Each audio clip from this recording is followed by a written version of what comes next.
On va vous laisser travailler le pomélos parce qu'il y a du travail. Mais je trouve que Yann s'en sort très très bien hein, pour un néophyte. Pour l'instant, il est excellent. J'ai encore rien pas fait, touché. franchement. Ouais, c'est pour ça. Que des gens me mettent en uniforme. Mais c'est bien de se préparer psychologiquement. Alors effectivement, tout à l'heure, Jean-Sébastien y faisait allusion. Imaginez, il y a moins d'un siècle, à quelques mètres de nous, coulait l'Erdre et la Loire dans son lit naturel. Elle traversait la ville, mais on a eu des problèmes d'ensablement, on a eu des problèmes d'inondation. Donc l'homme s'est dit, il faut faire quelque chose, on va combler ce bras de Loire. 20 ans de travaux ont été nécessaires pour cela. La conséquence de cet ensablement, c'est les pieux en bois qui ont été installés là et qui, avec le temps, se sont affaissés. D'où une conséquence assez curieuse sur les constructions de la ville de Nantes. Voici pourquoi.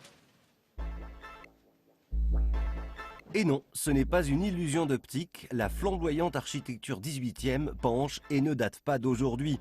Située à la confluence de la Loire, de l'Erdre et de la Chésine, la ville portuaire se construit au fil des siècles d'est en ouest et donc sur des terrains incertains. Le quai de la Fosse étant désormais l'image symbolique de cette insistante coquetterie. Le quai de la Fosse, c'est un petit peu comme une façade continue. C'est la vitrine, hein, c'est la vitrine de Nantes au XVIIIe siècle. Nantes s'enrichit grâce au commerce de son port, s'agrandit et s'embellit. Cet immeuble à droite donne le vertige. Érigé en 1756 par un capitaine pourfendeur de corsaires qui sévissait dans l'estuaire, il illustre à lui tout seul la gloire d'une époque et la spécificité d'un terrain. C'est pour moi la plus belle façade qui nous reste de cette vitrine du port du 18e qui malheureusement a été hachée par les bombardements. Donc c'est un rescapé. Un rescapé de la guerre, comme de l'histoire architecturale nantaise. Si vous allez à la plage en été, mettez-vous à marée descendante, un pied sur un rocher, un pied sur le sable, vous allez voir, vous allez basculer. C'est ce qui s'est passé. Donc la maçonnerie posée sur le rocher, elle est stable, ça vous l'imaginez. Quand on est sur le marais, on utilise des techniques qui sont anciennes, qu'on avait déjà utilisées soit à Venise, soit dans le nord de l'Europe, à Amsterdam ou ailleurs. Et donc là, on construit un système de pieux, en quelque sorte de pilotis, qui sont mis en résille, sur lesquels on vient installer les maçonneries. Et puis on charge donc au fur et à mesure. Et comme le sol est marécageux, il s'affaisse jusqu'à l'équilibre actuel. Les architectes de l'époque connaissaient ce problème, car ces immeubles n'étaient pas construits en une seule fois, mais étage après étage et sur plusieurs années. Ils ont donc pu constater le phénomène et s'en accommoder. Aujourd'hui, ces bâtiments sont sous surveillance. Sur certains bâtiments, vous pouvez constater quelques petits témoins qui permettent de savoir si le bâtiment bouge vraiment encore.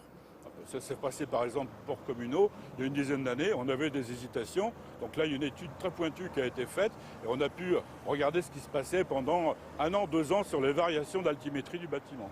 Aujourd'hui, de nombreux architectes s'inspirent de l'histoire pour concevoir de nouveaux bâtiments comme cet hôtel, devenu à son tour un des fleurons du design contemporain. Et c'est vrai, c'est étonnant car il existe désormais un modèle architectural nantais. Il y a des urbanistes, il y a des archis qui viennent ici pour construire de nouveaux projets en observant ces bâtiments. Je ne sais pas si vous avez vu, presque en équilibre, on a l'impression que 2 immeubles peuvent se toucher. Alors, Mais t'as déjà été, dans un appart comme ça? C'est ça, on marche pas droit? Alors c'est très curieux. Alors, on s'est demandé comment on fait. Est-ce qu'on consolide les bâtiments? Oui, il fallait le faire pour des raisons de sécurité. Mais pour ce qui est des fenêtres, il a fallu qu'on rehausse les fenêtres de manière à retrouver le parfait Tu dors la tête en bas ou les pieds en l'air, remarque, c'est Je crois qu'il y a une une école d'architecture ici, et je crois que ce sont des architectes de Pise qui sont venus Non, c'est faire plutôt des le contraire. stages pour construire les tours, justement. Et alors, quand on parle de tours et de déclivité, on pense évidemment à la tour de Bretagne. Parce que cette tour de Bretagne qu'on découvre là, elle est d'aplomb, elle ne penche pas, on n'est pas à Pise. En revanche, c'est un exploit architectural qui a été réalisé au début des années 70. Elle a été inaugurée en 1976, mais elle est sur un plan incliné, puisqu'il y a sur la surface au sol 15% de déclivité sous cette tour. C'est absolument considérable. C'est 15 mètres puisque c'est 1000 mètres carrés. Et ça donne sur ces 144 mètres une tour qui est vraiment pratiquement posée sur une côte. C'est impressionnant d'avoir réussi à construire ça sur ces 32 étages. quand on est en haut, c'est un bonheur parce que c'est le seul endroit dont on ne voit pas la tour. Parce que effectivement, Oh là là. Même- Oh, que tu es caustique. même si l'argument marketing au départ en 76 a été, vous trouverez à Nantes le seul building entre Paris et New York, il y a toujours un problème avec les buildings des années 70. Mais Yann, dis-lui que c'est un phare. Dis-lui que c'est un phare, cette tour de Bretagne. Ouais, Ça bon, permet de rayonner jusqu'à New York, justement. Non, mais moi, je ne suis pas non plus un ami des buildings, hein, mais on va dire que c'est un prodige architectural. Absolument. Que c'est une tour qui se tient droit sur un Voilà. site en pente. Rien que pour ça, elle a le mérite d'exister. Absolument. Et peut-être qu'un jour, elle sera avalée par sa déclivité. Espérons-le. Bon, bah, je vois que ça vous... Oui, oui. Allez, Nantais, vous en êtes fiers de votre tour? Votre tour de Bretagne, bah évidemment. Quel bel édifice.